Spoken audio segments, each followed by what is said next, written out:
All right. Hey everyone, welcome back to my YouTube channel Data Guru Akash. And in this video, I'm going to talk about data science pipeline. So let's talk about data science pipeline. And before actually going ahead and creating a data science pipeline and talking about what are the element that goes into the data science pipeline, we are going to talk about the AI itself. So we'll have a quick recap of what artificial intelligence and how these terms such as AI, machine learning, deep learning, data science, how they all connect with each other. And then we will see the data science pipeline and the components that we build for data science pipeline. So first, let's go ahead with AI. Now, what is AI? Right? The question starts from what is AI. So if you see, there are two terms in artificial intelligence. First one is artificial and then intelligence. And if you bifurcate this, artificial is something that is not natural, right? That is made by humans. And intelligence is basically nothing but ability to think, reason, and take decision that we call intelligence. So if some non-natural thing, maybe hardware, maybe software, maybe combination of both, has ability to think, reason, or take decision, then we can call it an AI, right?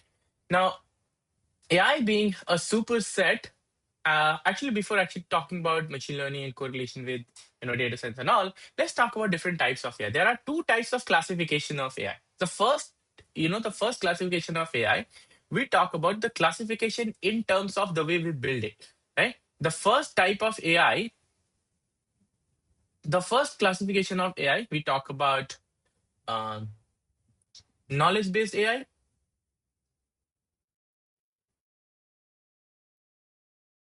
Now, remember that there are two types of classification of AI. First one is based on the way we build AI, and that is knowledge-based AI, right? Knowledge-based AI. Knowledge-based AI, usually we already code all the scenarios and then we help the model to take decision based on heuristics. So you might have known about the searching problem, right? When you go and solve the searching problem, let's say try to find paths, try to find, you know, uh, shortest path, maybe tree-based searching problem. There, if you as soon as you add heuristic into that tree-based searching problem, that comes under the fundamentals of AI. That this is where the AI started evolving from, right? So those all comes into the knowledge-based AI. And then next type of artificial intelligence is data-driven AI.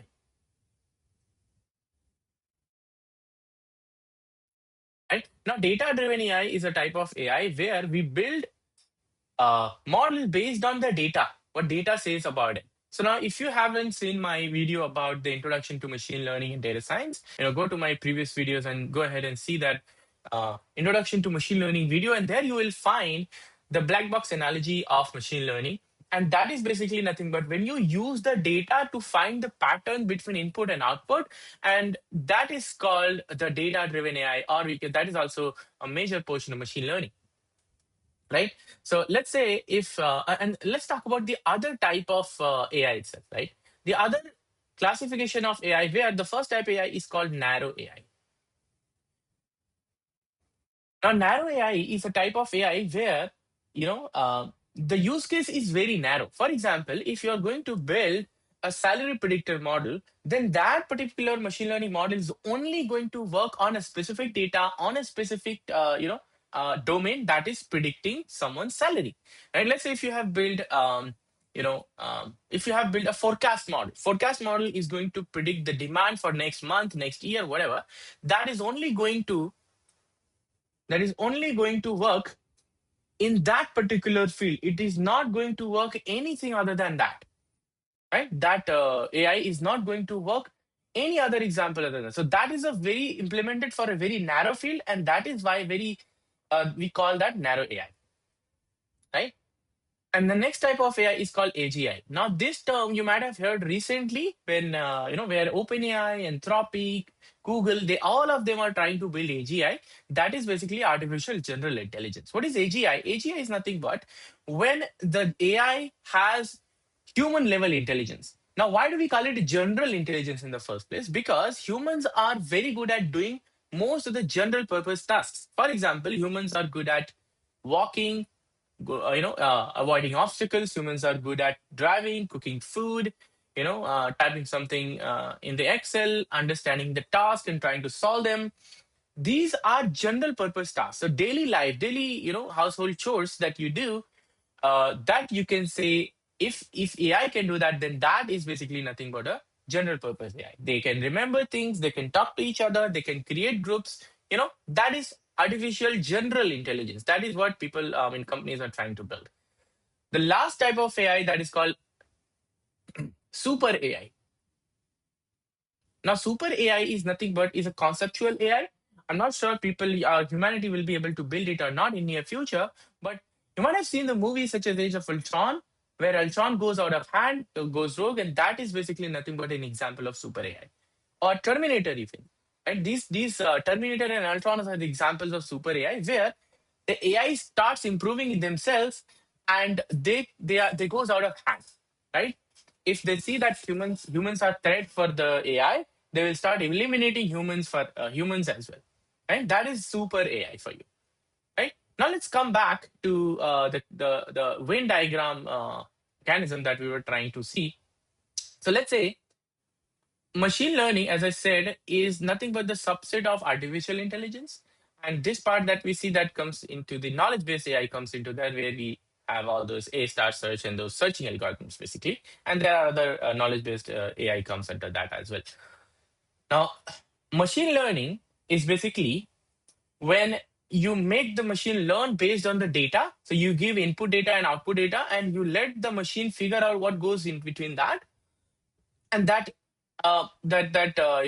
machine makes rules between the input and output data, and that rule is called machine learning. That rule is called model basically, and this process entirely is called machine learning. Now this actually comes under data driven AI, because we are utilizing data to make the AI model work, right? Now deep learning is another subset of this machine learning, and where we try to build human brain, like human like intelligence, and exactly the way human brain works, right? Because there are biological neurons in human brain, that is very very complex. There are billions of neurons in human brain, and similarly we also want to create a brain, a neural network in the deep learning as well. We start from building very basic neural network that does very small tasks, but eventually today's ChatGPT, Claude, or anything that you can think of, they are nothing but a type of neural network itself. So they are powered by deep learning itself. So we're trying to build exactly how human brain works, creating small neurons and making them, you know, uh, more capable. And by doing that and combining the power of multiples of billions of neurons, you can create a very intelligent machine that goes under the deep learning. Now, what's left? Now, what is left in machine learning and deep learning? So, if you see in machine learning, after excluding the deep learning, that is basically nothing but your statistical and probabilistic models. So, all those statistical and probabilistic machine learning, such as KNN, logistic regression, or linear regression, or polynomial regression, or SVM, decision tree, or XGBoost, all of these different types of model that you see, that comes under classical machine learning, that is apart from the deep learning, the type of ML, right? So this is how all of these are connected. Now you might have seen that I have never talked about the data science. Now the data science is not any machine learning tool or technology. It's basically the process where we build you know uh, a use case around the machine learning. So, for example, let's take an example of ChatGPT. So, they made a deep learning, a really good deep learning model. That is only the model, right? But the ChatGPT is not just a model, right? Everybody can go and access that, right? You can query something, and this will give you answer. So those people who has built ChatGPT, they started taking the data, they started filtering the data, processing the data, and then they started making the models and training that model with the help of that data, and then they deployed that, made a website, and then people are using it. So this entire this entire use case, starting from grabbing the data from the internet, and then doing some processing, and then making the model, training them, and deploying it. This is called data science pipeline. Let's understand this one by one, starting from data mining, and let's take a different example. Right. So let's say I'm going to build a salary predictor application that takes, let's say, age as input, age, experience, and salary. Now, age and experience, these are the input features. This, let's call them X. And salary is Y is this salary is a Y feature, which is the output feature, right? Now, let's say you have got this data from somewhere, right? So getting this data, let's say downloading from internet or taking surveys or doing anything that you do to get that data, that comes under the first step that is called data mining. Data mining means getting the data from somewhere, right? You may roll out surveys, people answer to that data, and then you got a data. People answer to the question, and then you get the data, right? That is called data mining. There might be, you might create some website, people come, and you can also buy the data from third party as well, such as Naukri, Glassdoor, or Indeed, or LinkedIn, anywhere. That is basically data mining. Most of the time when you are going to work in a corporate, most of the time the data will already be there. All you have to do, just go ahead and find a use case. I mean, the use case will also be there, and most of the time you have to go and just implement that, right? From data to creating the use case and creating the model and deploying that.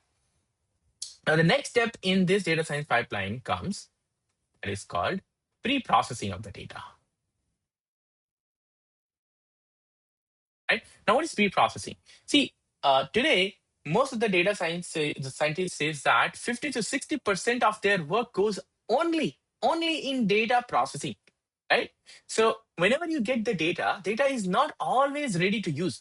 And when you talk about the real life data sets are almost, 99% of the time not ready to use. You have to make it ready. You have to transform some rows, some columns, you have to filter, you have to deal with a lot of different things, right? For example, you may have to deal with null values,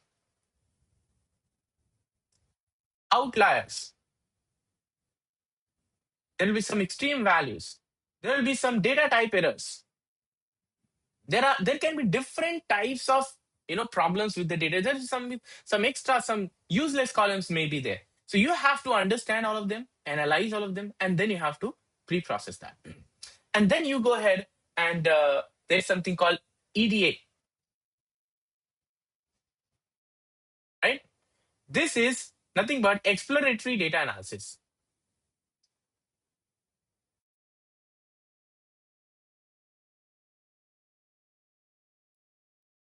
EDA is nothing but exploratory data analysis, right? Now, exploratory data analysis, basically combining these two, and this is not, to be honest, this is not one-way traffic. Basically, you pre-process the data, you do some analysis, and there is some problem again with the data. Again, you do some pre-processing. So this is truly not a one-way traffic, but it's two-way, right? You do some pre-processing, you do some EDA, you do some pre-processing, you do some EDA, and then once you know that the data is ready to go, then you can go ahead for modeling. Now let's see what we do exactly in the data, in exploratory data analysis. See, why this step is important, because whenever you are going to build a machine learning model, a good machine learning model required a good data, and to know if your data is good or not, you actually do the exploratory data analysis. You analyze the data, you try to answer some business questions based on that. You try to test your data, if your data is good or not, if is there any impurity in the data set, if the data set is imbalanced or not. And then if required, if the data set is imbalanced, then you go again and be pre-processing step, and then again you do process some, maybe minority listing, uplifting, or majority downsampling, whatever. You try to solve that problem that you found through EDA, and then you again go ahead into pre-processing step and try to solve that problem. And again, you're trying to find a new problem, and then go solve that again. And by doing this process, once you know that the data is clean, then you go ahead and build the machine learning model. Then comes modeling part. Right? Now, the modeling part here, this is nothing but where you build machine learning model. Now, if your data set is ready, you have analyzed, you have answered all the business questions based on that. And if you think that your data set is ready, then you can go ahead and create model. Now, depending upon the use case that business has given you, you can create classification, you can create regression, you can create forecasting models, you can create clustering.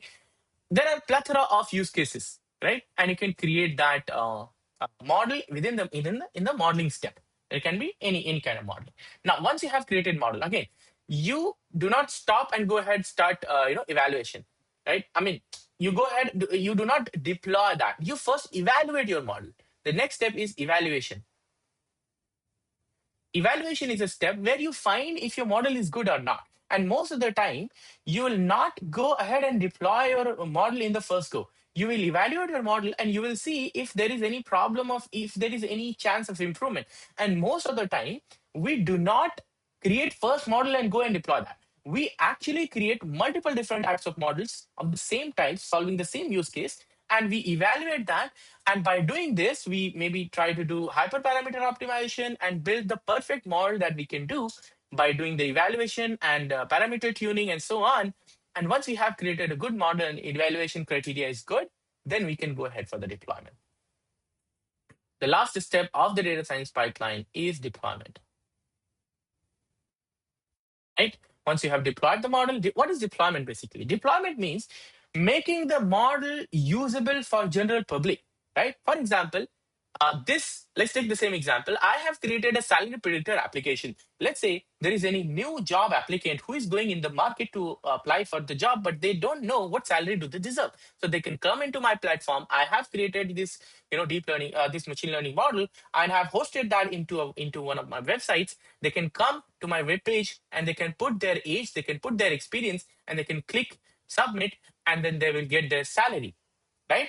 This is what deployment is called.